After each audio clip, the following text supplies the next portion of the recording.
ಹೆಣ್ಣ ಒಳಗ್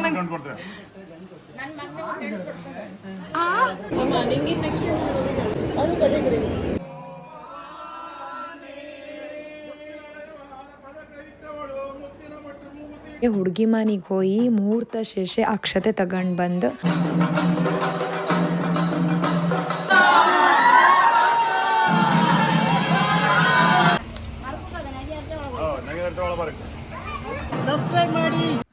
hi welcome back to life of Lachchu YouTube channel. ಹೆಂಗಿದ್ರಿ ಎಲ್ಲ? ಎಲ್ಲರೂ ಆರಾಮಿದ್ರಿ ಅನ್ಕಂತೆ. ತಮ್ಮನೇಲಿ ಆಲ್ರೆಡಿ ಮೆನ್ಷನ್ ಮಾಡ್ದಂಗೆ ಇದು ಮದಿ ವ್ಲಾಗ್ ಅಂತ ನಿಮ್ಗೆ ಎಲ್ರಿಗೂ ಗೊತ್ತಿರುತ್ತೆ. ಹೊಸ್ತ ಯಾರು ನನ್ನ ಚಾನಲ್ ಕಾಣ್ತಿದ್ರೆ ಪ್ಲೀಸ್ ಒಂದು ಸಬ್ಸ್ಕ್ರೈಬ್ ಮಾಡಿ ವಿಡಿಯೋ ಕಂಪ್ಲೀಟ್ ಆಗಿ ಕಾಣಿ ಅಕ್ಕ. ಅಕ್ಕಪಕ್ಕದ ಮನೆಯವ್ರು ಇರ್ಬೋದು, ಫ್ಯಾಮಿಲಿ ಮೆಂಬರ್ಸ್ ಇರ್ಬೋದು, ಎಲ್ಲರೂ ರೆಡಿಯಾಗಿ ನಿಂತಿರೋ. ಇನ್ನೇನು ದಿಬ್ನ ಹೊರಡುತ್ತೋ. ದಿಬ್ನ ಹೊರಡೋಕ್ಕಿಂತ ಮುಂಚೆ ನಮ್ಮ ದೈವರಿಗಳನ್ನೆಲ್ಲ ನೆನ್ಪು ಮಾಡ್ಕೊಂಡು ಅವ್ರ ಆಶೀರ್ವಾದ ತಗೊಂಡೇ ಹೊರಡೋದಲ್ಲ. ಸೊ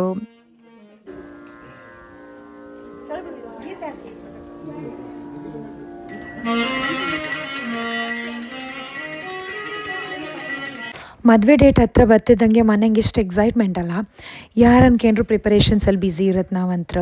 ಕೆಲವ್ರು ಶಾಪಿಂಗ್ ಮಾಡೋದ್ರಲ್ಲೂ, ಇನ್ನು ಕೆಲವ್ರು ಅರೇಂಜ್ಮೆಂಟ್ಸ್ ಮಾಡ್ಕೊಂಬ್ರಲ್ಲ, ಮತ್ತು ಕೆಲವರು ಗೆಸ್ಟ್ನೆಲ್ಲ ಹೆಂಗೆ ವೆಲ್ಕಮ್ ಮಾಡೋದು ಅಂತೆಲ್ಲ ರೆಡಿ ಆಗ್ತಿರ್ತಾರೆ. ಮತ್ತು ಈ ಮದುವೆ ಮನೆ ಅಟ್ಮಾಸ್ಫಿಯರೇ ಬೇರೆ, ಅದ್ರ ಕಳೆನೇ ಬೇರೆ ಅಲ್ಲ. ಮನೆ ತುಂಬ ಜನ, ಪ್ರತಿ ಕಾರ್ನಲ್ಲೂ ಒಂದೊಂದು ಸ್ಟೋರಿ ಇರುತ್ತೆ ಅಂತಲೇ ಹೇಳಕ್ಕೆ. ಅಲ್ಲ ದಿನ ಎಷ್ಟು ಬೇಗ ಕಳೆದು ಹೋಯ್ತು ಅನ್ಸತ್ತೆ ನನಗೆ. ಕಾಂತೆ ಮದಿ ದಿನ ಬಂದೇ ಬಿಡ್ತು. ಹುಡುಗನ ಛತ್ತಿಗಾರರು ಮದಿ ದಿನ ಬೆಳಿಗ್ಗೆ ಹುಡುಗಿ ಮನೆಗೆ ಹೋಗಿ ಮುಹೂರ್ತ ಶೇಷೆ ಅಕ್ಷತೆ ತಗೊಂಡು ಬಂದು ಹುಡುಗನಿಗೆ ಅದರಲ್ಲೇ ಆರತಿ ಮಾಡಿ, ದೀಪ ಇಟ್ಟು ಆರತಿ ಮಾಡಿ ಅದನ್ನ ಅಕ್ಷತೆನ ಮದುವೆ ಮನೆ ತಗೊಂಡು ಹೋದ್ರು. ಇದ್ರ ಬಗ್ಗೆ ದೊಡ್ಡವರಿಗೆಲ್ಲ ತುಂಬ ಗೊತ್ತಿರುತ್ತೆ, ನಮಗೆಲ್ಲ ಸ್ವಲ್ಪ ಗೊತ್ತಿರ್ಬೋದು ಅಷ್ಟೇ.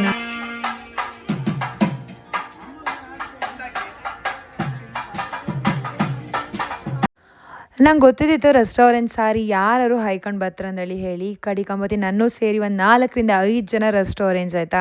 ಎಲ್ಲ ಬೇರೆ ಬೇರೆ ಕ್ವಾಲಿಟಿದು, ಬಟ್ ರೆಸ್ಟೋರೆಂಟ್ ಕಲರ್ ಈಗ ತುಂಬ ಟ್ರೆಂಡಲ್ಲಿ ಇತ್ತು. ಸೊ ನಾನು ಅದನ್ನು ಹೈಕೊಂಡ್ಕಂದೇಳಿ ಖಂಡಿತ ನಾನು ತಗೊಳೋದಲ್ಲ. ನಂಗೆ ಆ ಕಲರ್ ಇಷ್ಟ ಆಯಿತು. ನನ್ನ ಹತ್ರ ಆ ಕಲರ್ ಇರಲಿಲ್ಲ. ತುಂಬ ಚಂದ ನಂಗಂತ ಪರ್ಸ್ನಲಿ ನಂಗೆ ಅನಿಸ್ತು. ಗೊತ್ತಿಲ್ಲ, ಬೇರೆಯವ್ರಿಗೆ ಚಂದ ಕಾಮ್ದು ಬಿಡೋದು ಸೆಕೆಂಡ್ರಿ, ಫಸ್ಟ್ ನಮಗೆ ನಾವು ಚಂದ ಕಾಣ್ಕಲ್ಲ. ಸೊ ಆ ಮೆಂಟಾಲಿಟಿ ನಂದು. ಯಾರೋ ಒಬ್ಬರು ಟ್ರೆಂಡನ್ನು ಫಾಲೋ ಮಾಡಿಸಿದ್ರು, ನಾನು ಫಾಲೋ ಮಾಡ್ಕೊಂತ ಹೇಳಿ ನಾನು ಮಾಡೋಕ್ಕೆ ಹೋಗ್ತಿಲ್ಲ. ದಿಬ್ನ ಹೊರಡ್ತೀಗ ಫಸ್ಟ್ ಮದುಮಗ ಕಾರಲ್ಲಿ ಕೂತ್ಕೊಂಡು ಅವ್ರು ಹೊರಟ್ರ ಮೇಲೆ ಹಿಂದೆ ಒಂದೊಂದೇ ಕಾರ್ ಹೊತ್ತೈತೀಗ. ಅದ್ರಂಗೆ ನಾವು ಫ್ಯಾಮಿಲಿ ಮೆಂಬರ್ಸ್ ಎಲ್ಲ ಹೊರಟು, ಮತ್ತು ಆಚೆ ಮನೆಯವರು ಅವರಿಗೆಲ್ಲ ಅಂದೇಳಿ ಹೇಳಿ ಬೇರೆ ವೆಹಿಕಲ್ ಮಾಡಿದ್ದೀರ. ಮನೆಯಿಂದ ಮದುವೆ ಮಂಟಪ ಒಂದು 5 ನಿಮಿಷ ಅನ್ಲಕ್ಕಷ್ಟೇ. ನಾವೀಗ ವೆಹಿಕಲಲ್ಲಿ ಹೋದೆ.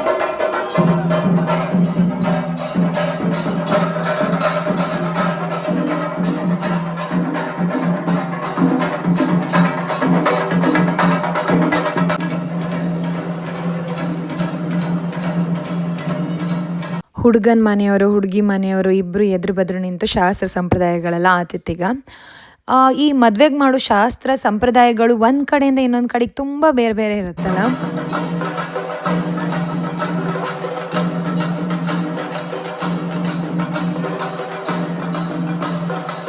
ಈ ಮದುವೆ ಬರೀ ಹುಡುಗ ಹುಡುಗಿನ ಒಂದಾಗ್ಸೋದಿಲ್ಲ, 2 ಸಂಬಂಧಗಳು, 2 ಕುಟುಂಬಗಳನ್ನು ಒಂದಾಗ್ಸುತ್ತಲ್ಲ.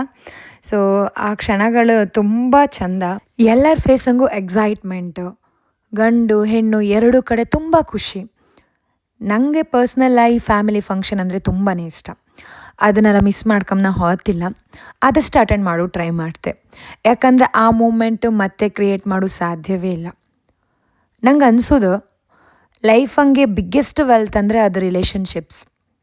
ಹಣ, ಸಕ್ಸಸ್ ಎಲ್ಲನೂ ಇಂಪಾರ್ಟೆಂಟೇ, ಆದರೆ ನಮ್ಮ ಜೊತೆ ನಿಲ್ಲೋದು ನಮ್ಮ ಜನ, ನಮ್ಮವ್ರು. ಇದಕ್ಕೆಲ್ಲ ರಿಪ್ಲೇಸ್ಮೆಂಟೇ ಇಲ್ಲ.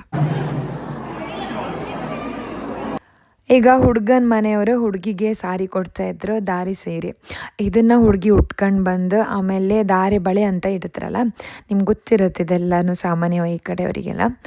ಅದು ಬಳಗಾರನ ಕರೆಸಿ ದಾರೆ ಬಳೆ ಅಂತ ಇಡ್ತಾರೆ. ಅದ್ರ ಮೇಲೆ ಮತ್ತೆ ಹುಡುಗಿನ ಸ್ಟೇಜಿಗೆ ಕರ್ಕೊಂಡು ಬಂದು ಮತ್ತೆ ಮುಂದಿನ ಕಾರ್ಯಕ್ರಮ. ಚಂಡೆ ಅವ್ರಿಗೆ ಹೇಳಿದಿರೋ, ಚಂಡೆ ಫುಲ್ಲು ಜೋಶ್ ಅಲ್ಲ. ನಂಗಂತೂ ಡ್ಯಾನ್ಸ್ ಮಾಡ್ಕೊಂಡೇಳಿ ಮಸ್ತ್ ಆಸೆ ಇತ್ತು, ಬಟ್ ಟೈಮ್ ಅಷ್ಟು ಸಿಗಲಿಲ್ಲ. ಸೊ ಡ್ಯಾನ್ಸ್ ಎಲ್ಲ ಮಾಡೋ ಕೈಲಿಲ್ಲ. ನಾನು ಡ್ಯಾನ್ಸು ಮಾಡಲಿಲ್ಲ ಹೇಳ್ಕಂದ್ರೆ. ಅವಳು ಫ್ರಂಟ್ ಇದ್ದವ್ರು ಒಂದು ಸ್ವಲ್ಪ 2 ಸ್ಟೆಪ್ ಹಾಕ್ರೆ ಮತ್ತೆ ಟೈಮ್ ಆಯ್ತಲ್ಲ ಅಂತ ಮತ್ತೆ ಎಲ್ಲ ಸ್ಟೇಜ್ ಮೇಲೆ ಬಂದರು. ಯಾಕಂದರೆ ಮುಹೂರ್ತ ಮಿಸ್ ಆಗೋದು ಬೇಡ ಅಂತ ಹೇಳಿ. ಈಗ ಇಲ್ಲಿ ಮದುವೆ ಮಾಡ್ಸೋಕೆ ಬಂದುಬಿಟ್ರು ಜನಾರ್ದನ ಅಡಿಗರ್ ಅಂತ ಹೇಳಿ. ಇವರು ತುಂಬ ಫೇಮಸ್ ಇದ್ರು ಸಾಲಿಗ್ರಾಮದ ಕಡೆ, ಎಲ್ಲರಿಗೂ ಗೊತ್ತಿರುತ್ತೆ ಇವರು. ಇವನ್ ನಮ್ಮ ಮದುವೆ ಮಾಡಿಸೋದು ಇವರೇ. ಹುಡುಗನ ಮನೆ ಕಡೆಯಿಂದ 1-2-3 ಜನ ಮತ್ತು ಹುಡುಗಿ ಮನೆ ಕಡೆಯಿಂದ 1-2-3 ಜನ ಹುಡುಗಿಗೆ ದಾರೆ ಸೀರೆ ಕೊಟ್ಟಿರಲ್ಲ ಅದನ್ನು ಉಡ್ಸ್ಕೊಂಡು ಮತ್ತೆ ದಾರೆ ಬಳೆ ಇಡ್ಸ್ಕೊಂಡು ಹೊರಗಡೆ ಕರ್ಕೊಂಡು ಬರ್ಬೋದು. ಅಷ್ಟರಲ್ಲಿ ಭಟ್ರು ಹುಡುಗ ಮತ್ತು ಹುಡುಗಿ ಅಪ್ಪ ಅಮ್ಮನಿಗೆ ಏನು ಶಾಸ್ತ್ರ ಸಂಪ್ರದಾಯಗಳಿರುತ್ತೆ ಅದನ್ನೆಲ್ಲ ಮಾಡ್ತಾ ಇದ್ದೀರಿ ಸ್ಟೇಜ್ ಮೇಲೆ.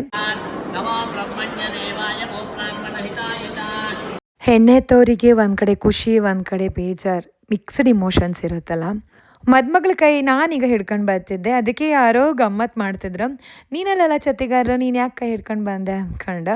ಆ್ಯಕ್ಚುಲಿ ನಮ್ಮ ನಾದಿನಿ ಆಚೆಲ್ಲೋ ಇದ್ದಿದ್ರೆ ಅದಕ್ಕೋಸ್ಕರ ನಾನು ಅವಳ ಜೊತೆ ಇದ್ದಿದ್ದೆ ಸಾರಿ ಉಡ್ಸೋತಿಗೆ, ಹಾಗೆ ಕರ್ಕೊಂಡು ಬಂದೆ.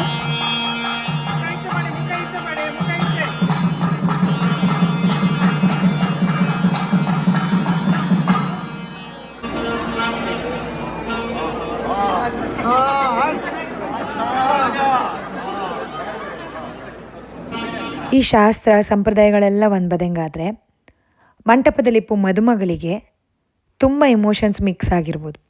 ಒಂದು ಕಡೆ ಹೊಸ ಜೀವನಕ್ಕೆ ಹೋಗ್ತಿದ್ದೆ ಅಂತ ಖುಷಿ ಇರುತ್ತೆ, ಇನ್ನೊಂದು ಕಡೆ ತನ್ನ ಅಪ್ಪ ಅಮ್ಮ ಮನೆ ಮತ್ತು ಕುಟುಂಬದವ್ರನ್ನೆಲ್ಲ ಬಿಟ್ಟು ಹೋಯ್ಕಲ್ಲ ಅಂತೇಳಿ ಒಂಥರ ಭಯ ಇದ್ದೇ ಇರುತ್ತೆ. ಎಂತಕ್ಕಂದರೆ ಚಿಕ್ಕವಳಿಂದ ಬೆಳೆದ ಮನೆಯಲ್ಲಿ ತುಂಬ ನೆನಪಿರತ್ತೆ.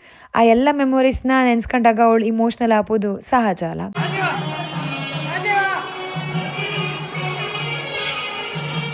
ಹಾರ ಎಕ್ಸ್ಚೇಂಜ್ ಮಾಡೋ ಟೈಮಿಗೆ ನಾನು ಹೇಳ್ತಿದ್ದೆ ಹುಡುಗ ಹುಡುಗಿನ ಲಿಫ್ಟ್ ಮಾಡ್ರೆ ಒಳ್ಳೆ ಹಾರ ಹಾಕೋತಿಗೆ ಅಂದ್ಕೊಂಡು. ಯಾಕಂದರೆ ನಮ್ಮ ಮದುವೆಯಲ್ಲಿ ಮಾಡೋದು ನಂಗೆ ನೆನಪಾಯ್ತು.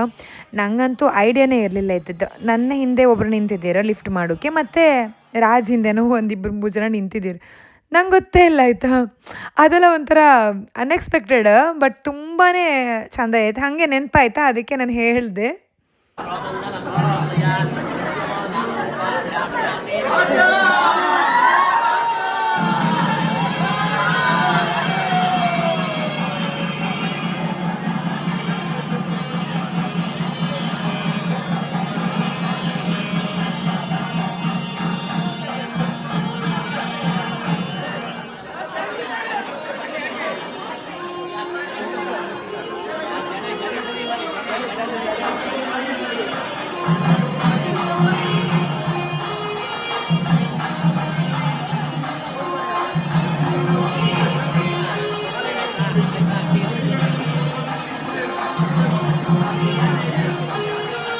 ಮದುಮಗಳು ಇಮೋಷ್ನಲ್ ಆದರೂ ಜೀವನದ ಹೊಸ ಚಾಪ್ಟರ್ ಸ್ಟಾರ್ಟ್ ಆದಿದ್ದು ಅನ್ನೋ ಎಕ್ಸೈಟ್ಮೆಂಟಲ್ಲಿ ಕೂಡ ಅವಳು ಇರ್ತಾಳೆ. ಹೊಸ ಫ್ಯಾಮಿಲಿ, ಹೊಸ ರಿಲೇಷನ್ಶಿಪ್ಸ್, ಹೊಸ ರೆಸ್ಪಾನ್ಸಿಬಿಲಿಟೀಸ್ ಮತ್ತು ಹೊಸ ಕನಸುಗಳು ಅವಳ ಮನಸ್ಸಲ್ಲಿ ಓಡಾಡ್ತಾ ಇರುತ್ತೆ. ನಗಾಡ್ತಾ ಇದ್ದರೂ ಒಳಗಡೆ ಸ್ವಲ್ಪ ಟೆನ್ಷನ್ ಸಹ ಇರುತ್ತೆ, ಹೌದಲ್ಲ? ನಂಗೆ ಅನ್ಸೋದು ಪ್ರತಿ ಮದುಮಗಳು ತನ್ನ ಮದುವೆ ದಿನ ತುಂಬ ಸ್ಟ್ರಾಂಗ್ ಇರ್ತಾಳೆ. ಬಿಕಾಸ್ ಅವಳು ತನ್ನ ಜೀವನದಂಗೆ ದೊಡ್ಡ ಡಿಸಿಷನ್ನ ಪ್ರೀತಿಯಿಂದ ಆಕ್ಸೆಪ್ಟ್ ಮಾಡ್ತಾಳೆ.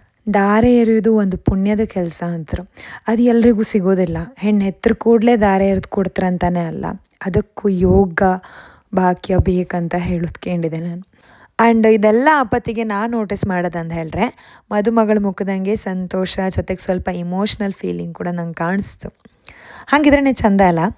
ಆ ಹ್ಯಾಪಿನೆಸ್ ಮತ್ತು ಇಮೋಷನ್ಸ್ ಎರಡು ಒಟ್ಟಿಗೆ ಸೇರಿದಾಗ ಆ ಮೂಮೆಂಟ್ ಇನ್ನೂ ಸ್ಪೆಷಲ್ ಆಗಿರುತ್ತೆ ಅಂತ ನನ್ನ ಅನಿಸಿಕೆ.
ಮದುವೆ ಮುಗೀತು. ನೀವೆಲ್ಲರೂ ಅಲ್ಲ ಕಂಡೆ ಅವರಿಬ್ಬರಿಗೂ ಆಶೀರ್ವಾದ ಮಾಡಿ. ಹಾಂ, ಮದುಮಕ್ಕಳ ಹೆಸರೇ ಹೇಳಲಿಲ್ಲ ನಾನಲ್ಲ, ಅದು ಬ್ಯಾನರಲ್ಲಿ ನೀವು ಕಂಡಿರ್ತಿಲ್ಲ ಗೊತ್ತಿಲ್ಲ. ಮದುವೆ ಮನೆ ತೋರಿಸೋತ್ತಿಗೆ ನಾನು ಅದು ಬ್ಯಾನರ್ ತೋರಿಸಿದ್ದೆ. ಹುಡುಗನ ಹೆಸರು ರಾಜೀವ್ ಅಂತ ಹೇಳಿ, ಹುಡುಗಿ ಹೆಸರು ಪ್ರಿಯಾ. ಊಟ ಮಾಡ್ತಾಯಿದ್ದೀವಿ. ಊಟ ಅಂದರೆ ಇದೆ ಇದೆಲ್ಲ ಮಿಕ್ಸ್ ಆಯ್ತು. ಈಗ ಎಂತೆಲ್ಲ ಇತ್ತು, ಇದಂತ ಪುಲಾವಿಗೆ ಗ್ರೇವಿ, ಏನಂತ ಚಿತ್ರಾನ್ನ, ಪುಳಿಯೋಗರೆ, ಮೊಸರನ್ನ ಎಲ್ಲ ಬರ್ತೀಗ. ನಾನು ಬಂದದ್ದು ಲೇಟ್ ಆಯಿತು, ಆಲ್ರೆಡಿ ಎಲ್ಲ ಹಾಕಿ ಇಟ್ಟಿದ್ದೆ. ಫೋಟೋ ತೆಗೆದ್ರೊಳಗೆ ನಮಗೆ ಈಗ ಅನ್ನ, ತಂಬುಳಿ, ಮಜ್ಜಿಗೆ ಹುಳಿ, ತಂಬುಳಿ ಥರ ದೇವತೆ ಕಲೆಕ್ಟ್ ಮಾಡಿ.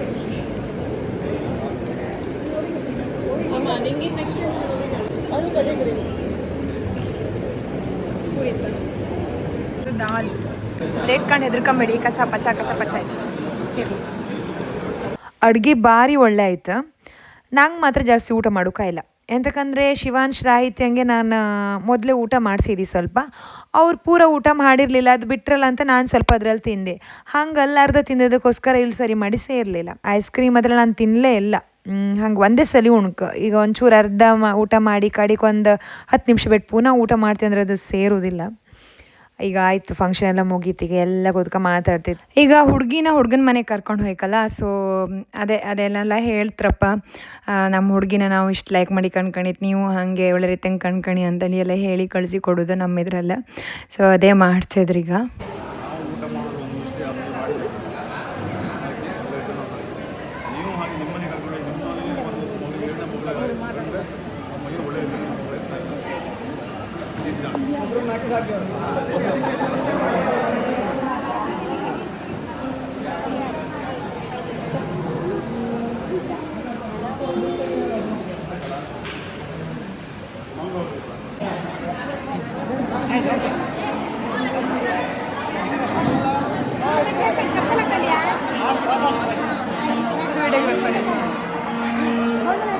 ಎಲ್ಲ ಯೂಟ್ಯೂಬ್ ಚಾನಲ್ ಸಬ್ಸ್ಕ್ರೈಬ್ ಮಾಡು, ಕೇಳ ಸಬ್ಸ್ಕ್ರೈಬ್ ಮಾಡಿ, ಹೇಳಿ ಸಬ್ಸ್ಕ್ರೈಬ್ ಮಾಡಿ, ಲೈಕ್ ಮಾಡಿ, ಶೇರ್ ಮಾಡಿ.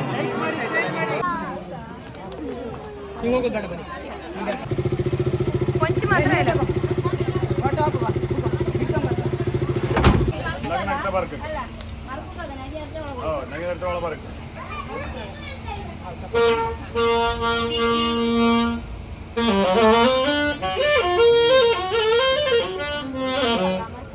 ಎಷ್ಟೇ ಕಂಟ್ರೋಲ್ ಮಾಡ್ಕೊಂಡ್ರು ಅದು ಒಂದು ಮೂಮೆಂಟ್ ಹಂಗೆ ಕಣ್ಣೀರು ಬರುತ್ತಲ್ಲ, ಎಷ್ಟೊಂದ್ರೂ ಕಷ್ಟ ಅಲ್ಲ ಹೆಣ್ಮಕ್ಕಳಿಗೆ.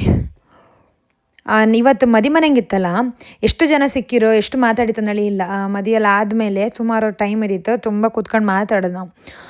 ಈಗ ಅಪರೂಪಕ್ಕೆಲ್ಲ ಸಿಕ್ಕೋರು ಇರ್ತಾರೆ, ದೂರ ಸಂಬಂಧಿಕರು, ಇವರೆಲ್ಲ ಚಂದ ಮಾಡಿ ಮಾತಾಡ್ತಾರೆ. ಮತ್ತು ನನ್ನ ಫ್ರೆಂಡ್ಸ್ ಎಲ್ಲ ಸಿಕ್ಕರು, ಅವರೆಲ್ಲ ಎಲ್ಲ ಸಲ ಸಿಕ್ಕೋದಿಲ್ಲ, ಎಲ್ಲೋ ಹಿಂಗೆಲ್ಲ ಫಂಕ್ಷನ್ ಆದಾಗೆಲ್ಲ ಸಿಕ್ಕೋದು, ಮಾತಾಡೋದು. ಮತ್ತು ಇನ್ನೊಂದೆಂಥವ್ರು ಫಂಕ್ಷನ್ ಅಷ್ಟೇ. ಸೊ ಈ ಥರ ಫ್ಯಾಮಿಲಿ ಫಂಕ್ಷನಲ್ಲಿ ಆದಾಗ ನಾವೆಲ್ಲ ಸೇರೋದು ಒಂಥರ ಖುಷಿ. ಮತ್ತು ಸಂಬಂಧಿಕರು ಯಾರ್ಯಾರು ಅಂದೇಳಿ ಕರೆಕ್ಟಾಗಿ ಗೊತ್ತಾಗ್ತದೆ. ಈ ಫ್ಯಾಮಿಲಿ ಫಂಕ್ಷನ್ ಆದಾಗನೇ ಗೊತ್ತಾಗ್ಬೋದು. ಕೆಲವರೆಲ್ಲ ಅವ್ರು ನಮ್ಮ ಸಂಬಂಧಿಕರ ಅನ್ಸುತ್ತೆ ಒಂದೊಂದ್ಸಲಿ, ಯಾಕಂದರೆ ಗೊತ್ತಿರೋದಿಲ್ಲ ಎಲ್ಲರೂ.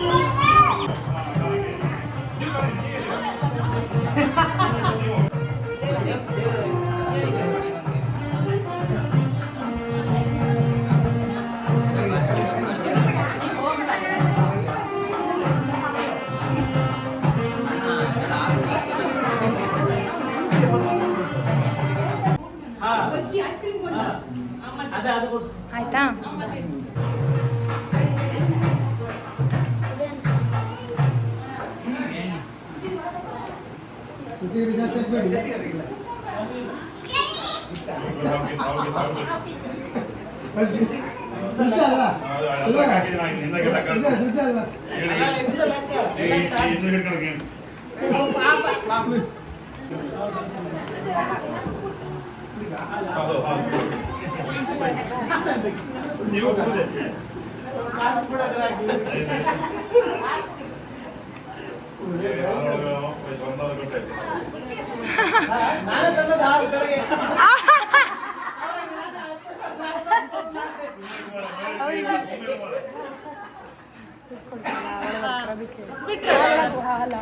ಒಂದ್ಸಲ ಹಾಲು ಕುಡಿದ್ರಲ್ಲ ಅವ್ರು, ಸೊ 1,000 ಹಾಲು ತಂದವ್ರು.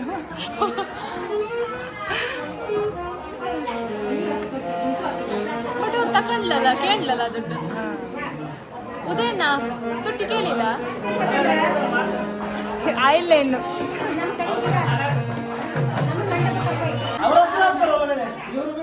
ಯಾರಿಗೆಲ್ಲ ದುಡ್ಡು ಬೇಕು ಅವ್ರು ಫಸ್ಟ್ ಏನು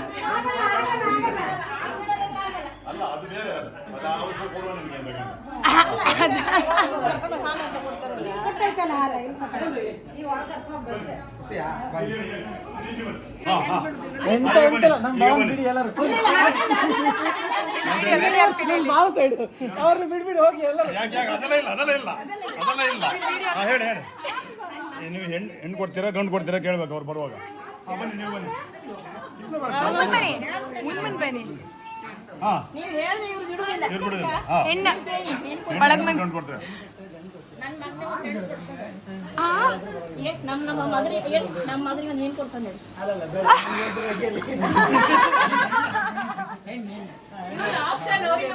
ಹೌದು ಸರಿ ಸರಿ ಆಯ್ತು ಬಿಡಿ ಹಿರಿಯರೆಲ್ಲ ಒಪ್ಪಿ ಮಾಡೋದು ಮದಿ ಇತ್ತಲ್ಲ ಈ ಥರ ಎಲ್ಲ ಗಮ್ಮತ್ತಿರುತ್ತಲ್ಲ ಎಷ್ಟು ಖುಷಿ ಆಯ್ತು ಸೊ ನಾವಂತೂ ಮಸ್ತ್ ಎಂಜಾಯ್ ಮಾಡ್ತು ಹೋಪ್ ನೀವು ಎಂಜಾಯ್ ಮಾಡಿರ್ತೀರಿ ಆ್ಯಂಡ್ ಈ ವಿಡಿಯೋ ನಿಮಗೆ ಹೆಂಗೆ ಅನಿಸ್ತು ಅಂತ ಹೇಳಿ ಕಮೆಂಟ್ ಮೂಲಕ ನೀವು ತಿಳಿಸ್ಕೊ ರಿಸೆಪ್ಷನ್ ಅದೆಲ್ಲ ವ್ಲಾಗ್ ಹಾಕ್ತಾ ಇರ್ತೆ ನಾನೇನು ಬಿಡಬೇಡಿ ಆಯಿತಾ lots of love bye take care ಸಿಗ್ತೆ